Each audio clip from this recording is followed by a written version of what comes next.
بسم اللہ الرحمن الرحیم۔ السلام علیکم۔ آج کی ویڈیو فیس لیس کی ایک اور ویڈیو کے جواب میں، جس میں اس نے مختلف احادیث کا سہارا لے کر، جن میں سنن ابن ماجہ 1944 اور صحیح مسلم 1050 اور صحیح بخاری 7191 اور صحیح بخاری کی دوسری حدیث 4987، ان چار احادیثوں کا سہارا لے کر قرآن مجید کی ایک آیت ہے، سورۃ حجر، سورہ نمبر 15 آیت نمبر 9، جو کہ آپ کو اسکرین پر نظر آ رہی ہے، کو غلط ثابت کرنے کی کوشش کرتا ہے، اور اس کے ساتھ ساتھ اس کا یہ کلیم ہے کہ اس کی وجہ سے پورا قرآن مجید ہی اس کے نزدیک غلط ہے۔ اس سے پہلے یہ بتا دوں کہ سب لوگ جو اسلام کے اگینسٹ ویڈیو بناتے ہیں ان کو اسرائیل سپورٹ کرتا ہے، اور یہ اس نے اپنی ویڈیو میں خود کلیم کر دیا۔ یہ اسی کے پیسوں کی وجہ سے یہ لوگ اس طرح کے ویڈیو بناتے ہیں۔ آپ خود اپنی آنکھوں سے دیکھ لیں اور سن لیں، یہ ویڈیو کلپ دکھا رہا ہوں، اسی کی ویڈیو کا ایک کلپ ہے۔ اس کے ساتھ ساتھ اس ویڈیو کے حوالے سے اس کی تھوڑی سی بات بھی سن لیں، اور اس کے بعد پھر جواب دیتا ہوں۔ پوری ویڈیو میں نہیں دکھا سکوں گا، اس طرح سے میرا رپلائی مزید لمبا ہو جائے گا۔ آج ہم دو تین چیزیں ڈسکس کریں گے، اور سب سے پہلی تو یہ کہ ایک تو اسرائیل نے میرے پیسے بند کر دیے ہیں، اور دوسرا یہ کہ نبی چوری کرتے ہوئے کیسے پکڑے گئے اور پھر اللہ تعالیٰ نے انہیں کیسے بچایا۔ اور میں یہ کہنا چاہتا ہوں کہ آپ کو تو پتہ ہے اسرائیل پیسے دیتا ہے ہم سب کو اسلام کے خلاف سچ بولنے کے، تو میں خوش نہیں تھا ان پیسوں سے، تو میں نے اسرائیل سے کہا کہ جی میرے پیسے بڑھا دیں، تو انہوں نے میرے پیسے بالکل بند کر دیے ہیں۔ تو اب میں یہ کہنا چاہتا ہوں تمام مسلم آرگنائزیشنز کو، اوپن ہے سب کے لیے کہ بھائی مجھے پیسے لگائیں تاکہ میں اسلام کے حق میں جھوٹ بولنا شروع کروں اور اسلام کے خلاف سچ بولنا بند کر دوں۔ صرف یہی دل کرتا ہے کہ اس کو یہی بولوں کہ اسرائیل کے ٹکڑوں پہ پلنے والے کتا ہے تو اس کے ٹکڑوں پہ پلتا رہے، تو اسلام کے ساتھ اپنی ہمدردی نہ مجھے ظاہر کر، ہمیں ظاہر کر، ہمیں تیری سپورٹ کی اور تیری ہمدردیوں کی ضرورت ذرا بھی نہیں۔ باقی جس کو تم سچ بولتے ہو وہ جھوٹ ہے، اور جس کو تم جھوٹ بولتے ہو وہ سچ ہے۔ ہاں، جتنی احادیثیں تم نے اس اپنی نئی ویڈیو میں بیان کی ہیں ساری کی ساری ہیں ہی نہیں کسی کتاب میں، کسی بھی کتاب میں، اور وہاں پر میں نے تمہیں کمنٹ میں لکھ دیا اگر تم اتنے سچے ہو تو پھر بات کرو، ورنہ جاؤ جہنم میں۔ اب یہاں وہ ویڈیو جس حوالے سے میں نے یہ جواب تیار کیا ہے اس کا کلپ پیش ہے کہ کیسے قرآن کی یہ آیت کہ ہم نے ہی قرآن کو نازل کیا ہے اور ہم ہی اس کے محافظ ہیں، ایک جھوٹی آیت ہے۔ اور ہم یہ بھی پڑھیں گے کہ کیسے قرآن کا جو نریٹر ہے جس کے ذریعے سے قرآن ہم تک پہنچا وہ ایک ناقابل اعتبار شخصیت ہے اسلام کے مطابق۔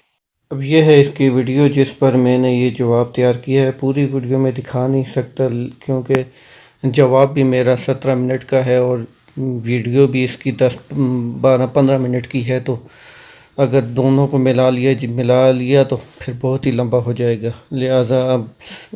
سمپل جواب کی طرف چلتے ہیں اور تفصیل سے جواب دینے کی کوشش کروں گا۔ دعا ہے کہ اللہ تعالیٰ کوشش کو قبول کرے، آمین۔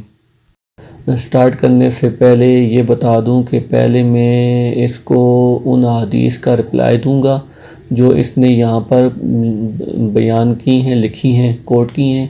پھر اس کو قرآن کی اس آیت کا صحیح ترجمہ بتاؤں گا، کریکٹ میننگ بتاؤں گا جو سائنٹیفکلی پروف ہوگا، ایویڈنس کے ساتھ ہوگا، جس کو یہ رانگ بول رہا ہے۔ دعا ہے کہ اللہ تعالیٰ قبول کرے اور اس کوشش کو قبول کرے، مزید اس بارے میں مدد کرے اور رہنمائی کرے، آمین۔ اب چلتا ہوں رپلائی کی طرف، جواب کی طرف۔ اب یہ اپنے اعتراض میں جس پہلی احادیث کا سہارا لے رہا ہے وہ ہے سنن ابن ماجہ کی 1944، وہ جو آپ کے سامنے اسکرین پر نظر بھی آ رہی ہے،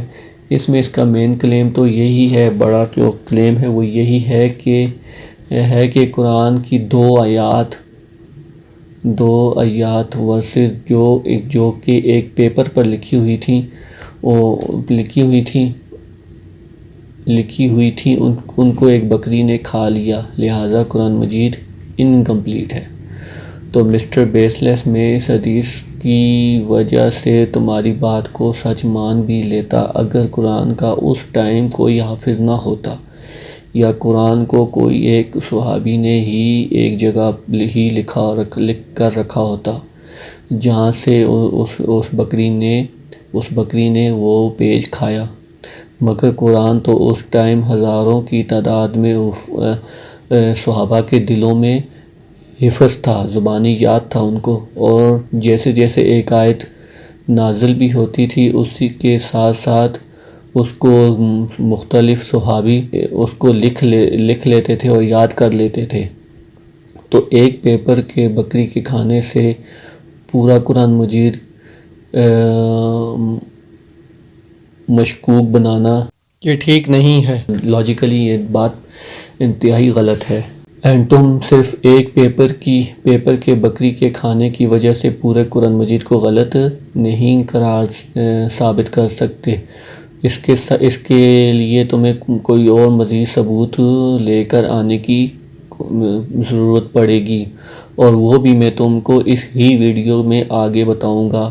کہ وہ کیا ثبوت ہیں۔ اب تم بتا دو، کیا اس بکری نے سارے حفاظ کے دلوں میں سے بھی وہ قرآن کی وہ آیات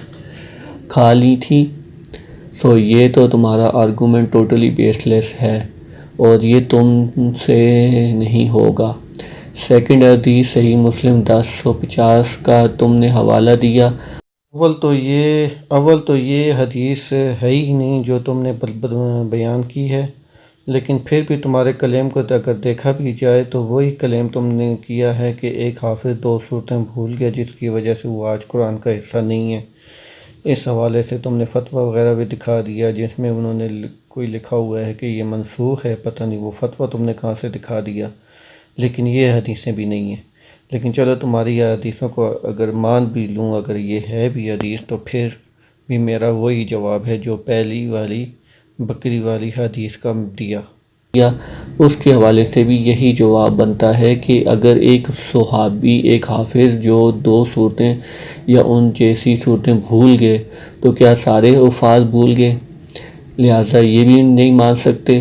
ہاں، ان کے قرآن میں نہ ہونے کی وجہ ان کی منسوخیت ہی ہوگی، جیسا کہ اس حدیث میں نظر آ رہا ہے، ان کی منسوخیت ہی ہوگی۔ جیسا کہ تم نے بولا کہ قرآن کی ساری منسوخ آیات قرآن میں موجود ہیں، تو میں نے تمہیں کمنٹ کیا کہ کون سی منسوخ آیات قرآن میں ہیں، قرآن کا حصہ ہیں، تو تم نے ابھی تک مجھے اس حوالے سے کوئی جواب نہیں دیا، جو اس بات کا ثبوت ہے کہ تمہارے پاس ایسا کوئی ثبوت نہیں جو تم یہ بتا سکو قرآن کی کوئی منسوخ آیت قرآن میں ابھی موجود ہے۔ لہٰذا تمہاری یہ بات بھی سراسر جھوٹ پر ہے۔ رہی بات منسوخ آیات کو اور صورتوں کی اور ان کے قرآن میں ہونے کی یا ہونے سے کسی مسلمان کو کوئی شکایت نہیں ہونی چاہیے، اور قرآن کو رانگ پروو کرنے کے لیے تم یہ بتاؤ وہ کون سی آیات ہیں جن کو قرآن میں ہونا چاہیے اور وہ آج قرآن میں نہیں ہیں۔ جیسا کہ میں نے ایک ہندو لیڈی سے کہا، قرآن میں ایک شادی کی آیت بھی ہے اور 4 شادی کی بھی آیت ہے۔ قرآن میں پراپرٹی پر بھی آیات ہیں اور قرآن میں پردے پر بھی آیات ہیں۔ قرآن میں غسل کی انسٹرکشن بھی ہیں اور قرآن میں بزنس کی بھی ہدایات ہیں، اور اس کے علاوہ اور بھی پوری کی پوری زندگی میں، روزمرہ زندگی میں ہر چیز پر رہنمائی قرآن میں موجود ہے۔ اب تم بتاؤ وہ کیا چیز ہے جو قرآن میں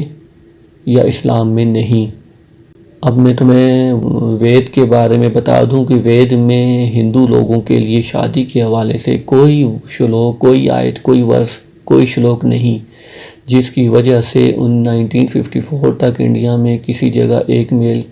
کی بہت سی ویمن سے اور ایک وومن کی بہت سے میل سے میریجز ہو جاتی تھیں، جس کو وہ بیچارے آج بھی انصاف کا نام دیتے ہیں اور انصاف سمجھتے ہیں۔ اب وہ لیڈی تھی، لہٰذا اس کے سامنے میں نے آگے بات نہیں کر سکا، باقی تم سمجھ جاؤ۔ اب تم قرآن میں کوئی ایسی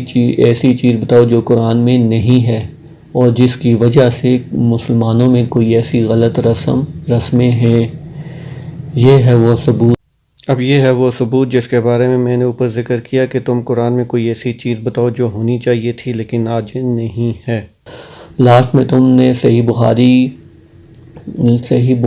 71 حدیث اور 4987 حدیث کا ریفرنس دیا۔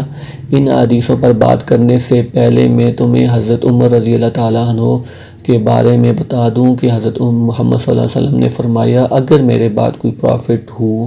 ہوتے تو وہ حضرت عمر رضی اللہ تعالیٰ ہوتے۔ باقی صحابہ رضی اللہ تعالیٰ کے متعلق بھی فرمایا، میرے سب صحابہ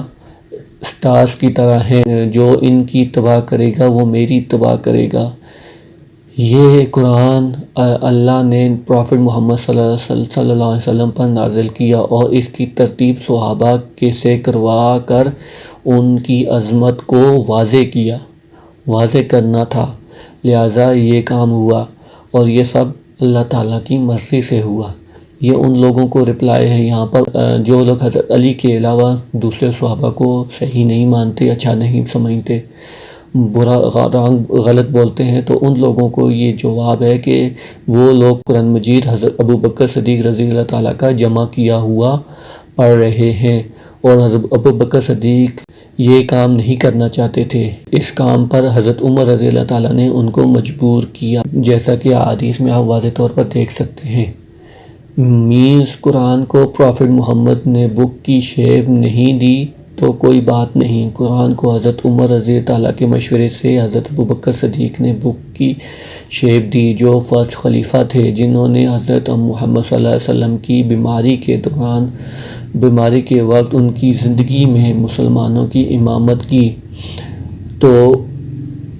اور حضرت عمر کے بارے میں بھی بولا کہ اگر میرے بعد کوئی پروفٹ ہوتا، کوئی نبی اگر ہوتا تو وہ حضرت عمر رضی اللہ تعالیٰ ہوتے۔ اب چلتا ہوں ان حدیثوں کے رپلائی پر۔ تو صحیح بخاری حدیث نمبر 7191 جو کہ آپ کو نظر آ رہی ہے کہ جنگ یمامہ کا ٹائم تھا، جنگ یمامہ جاری تھی، جس دوران بہت سے صحابہ حفاظ کرام جو کی شہادت ہو گئی تھی، جس وجہ سے حضرت عمر رضی اللہ تعالیٰ کو تشویش ہوئی کہ اگر اسی طرح حفاظ شہید ہوتے رہے اور وہ خود بھی اس دنیا سے چلے گئے، حضرت ابوبکر صدیق یا حضرت عثمان، حضرت علی، تو جو حضرت صلی اللہ علیہ وسلم کے قریبی صحابہ تھے، اگر وہ بھی دنیا سے چلے گئے تو پھر ان کے بعد کون ہوگا جو قرآن مجید کو جمع کر سکے گا اور جمع کرے گا؟ ایک کامن مسلم کے لیے تو بہت مشکل ہو جائے گا کہ وہ قرآن مجید کو جمع کر سکے، اور قرآن مجید تورات، زبور اور انجیل بائبل وغیرہ کی طرح انکمپلیٹ رہے گا یا پھر تبدیل ہو جائے گا، جس پر حضرت ابوبکر صدیق رضی اللہ تعالیٰ نے اپنے دور حکومت میں پورا قرآن مجید ایک جگہ جمع کیا، جس کو بہت ہی محنت سے اور ذمہ داری کے ساتھ حضرت ابوبکر صدیق رضی اللہ تعالیٰ نے پورا کیا، تاکہ کل کوئی ان کے اوپر بھی اعتراض نہ کر سکے۔ اس حوالے سے آپ نیٹ پر سرچ کر سکتے ہیں جو کہ قرآن مجید کو کس طرح ابوبکر صدیق نے ترتیب دے کر ایک جگہ پہ جمع کیا۔ تھوڑا سا میں بتا دوں کہ کس طرح ایک آیت پر حضرت ابوبکر صدیق نے اس آیت کو قرآن مجید میں شامل کرنے سے پہلے ایک آیت پر دو صحابہ کی گواہی لی، جن میں 2 صحابہ وہ ہوتے تھے جو یہ گواہی دیتے تھے کہ یہ آیت ہم نے حضرت محمد صلی اللہ علیہ وسلم سے سنی، اور 2 گواہ وہ ہوتے تھے جو یہ کہتے تھے کہ ہم نے ان کی موجودگی میں اس کو لکھا۔ یاد رہے کہ اس ٹائم مسلمانوں کی بہت محاذ پر جنگیں جاری تھیں اور مسلمانوں کی حکومت 3 لاکھ مربع میل پر پھیل چکی تھی، جس کی وجہ سے اس ٹائم بہت سے نان عرب علاقے مسلمانوں کی حکومت میں آ چکے تھے، اور بہت سے نان عرب لوگ بھی اسلام میں داخل ہو چکے تھے، جو کہ حافظ بھی نہیں تھے، اور ان کے لیے قرآن کو بک کی شیپ میں ہونا بہت ضروری تھا۔ اس کے بعد حدیث صحیح بخاری 4987 کے حوالے سے بات کرتا چلوں کہ حضرت عثمان کا دور جب آتا ہے تو اس وقت مسلمانوں کی یہ حکومت 3 لاکھ مربع میل سے بڑھ کر 50 لاکھ مربع میل پر پھیل جاتی ہے، جو کہ حضرت ابوبکر صدیق کے ٹائم سے بھی بہت زیادہ پھیل چکی ہوتی ہے۔ ایسے میں ہر سٹیٹ میں قرآن کی کاپی کا پہنچنا ضروری ہو جاتا ہے، اور اس ٹائم مسلمانوں کی حکومت عراق، شام، ایران اور آذربائیجان تک پھیل جاتی ہے، جو کہ 50 لاکھ مربع میل تک کا ایریا بنتا ہے، اور اس ٹائم اپنے اپنے سٹائل میں اور اپنے اپنے طریقے سے اپنے اپنے لہجے میں قرآن مجید پڑھتا تھا، جس وجہ سے ایک بار نوبت یہاں تک آ گئی کہ 2 مسلمانوں کے بیچ میں لڑائی ہونے والی تھی۔ دونوں کے درمیان میں ایک مقابلہ ہوا جس میں ایک مسلمان نے کہا کہ میری قرأت تم سے اچھی ہے، اور دوسرے نے کہا میری قرأت تم سے اچھی ہے، اور نوبت لڑائی تک آ گئی تھی، جس پر حضرت حذیفہ رضی اللہ تعالیٰ کو پتہ چلا۔ انہوں نے ان دونوں کو تو چھڑوایا اس وقت، اور بعد میں حضرت عثمان رضی اللہ تعالیٰ کے پاس پہنچے اور بتایا کہ یہ اس طرح کا معاملہ ہو گیا ہے، لہذا جس پر حضرت عثمان رضی اللہ تعالیٰ نے حضرت ابوبکر صدیق کا ترتیب دیا ہوا قرآن مجید کی کاپیاں بنا کر، جو کہ اس وقت حضرت عمر رضی اللہ تعالیٰ کی بیٹی کے پاس تھا، سے منگوا کر اس کی کاپیاں بنوا کر اپنی اپنی حکومت کی ہر ریاست میں، ہر صوبے میں تقسیم کی۔ باقی جو بات انہوں نے قریش کی قرأت کے متعلق کے معاملے پر کی تو وہ صرف اور صرف اس وقت کے لوگوں کی کے اختلافات کو ختم کرنے کے لیے کی کہ اس میں کوئی غلط بھی نہیں، کیونکہ دیکھا جائے تو اردو کو اردو والا ہی کریکٹ بول سکتا ہے، اور انگلش کو انگلش والا ہی کریکٹ بولے گا، صحیح بول سکتا ہے، ٹھیک سے بولے گا، لہٰذا قرآن قریش کی زبان میں آیا تو قرآن کی ایکوریٹ جو ریڈنگ ہے وہ بھی قریش ہی کرے گا۔ آگے قرآن کی اس آیت کی کریکٹ ٹرانسلیشن کرتا چلوں جس کو تم غلط سمجھتے ہو۔ سورہ ہجر سورۃ نمبر 15 آیت نمبر 9 کہ قرآن کی حفاظت اللہ کے ذمے ہے اور قیامت تک رہے گی۔ یہ کیسے؟ اس کا ثبوت یہ ہے کہ اس کا ثبوت تم اپنی آنکھوں سے دیکھ لو۔ اس کا ثبوت پوری دنیا میں پھیلے ہوئے لاکھوں کروڑوں ملین بلین بلکہ ٹریلین کی تعداد میں الفاظ ہیں۔ قرآن ایک 5 سال کے بچے کو بھی بڑی ایزیلی آسانی سے ورڈ بائی ورڈ یاد ہو جاتا ہے، اور ایک 50 سال کے بزرگ کو بھی یاد ہو جاتا ہے۔ اور آج دنیا کی کسی بھی بک کے اتنے حافظ ہیں جن کو اپنی بک ورڈ بائی ورڈ، لفظ بائی لفظ زبانی یاد ہو، دکھا سکتے ہو اگر کوئی تو دکھا دو۔ میرا چیلنج ہے، اگر دنیا کی ساری بکوں کو آگ بھی لگا دی جائے اور قرآن ہی واحد بک ہوگی جو فوراً 1 منٹ کے اندر واپس آ جائے گی، کیونکہ اس کے حافظ اس کو 1 منٹ میں دوبارہ لکھ لیں گے، لہٰذا یہی قرآن کی حفاظت ہے، اور ایسے ہی حفاظت کی گئی ہے اللہ تعالیٰ نے۔ اب تم بتاؤ تم کتنے ٹھیک ہو۔ والسلام، اللہ حافظ۔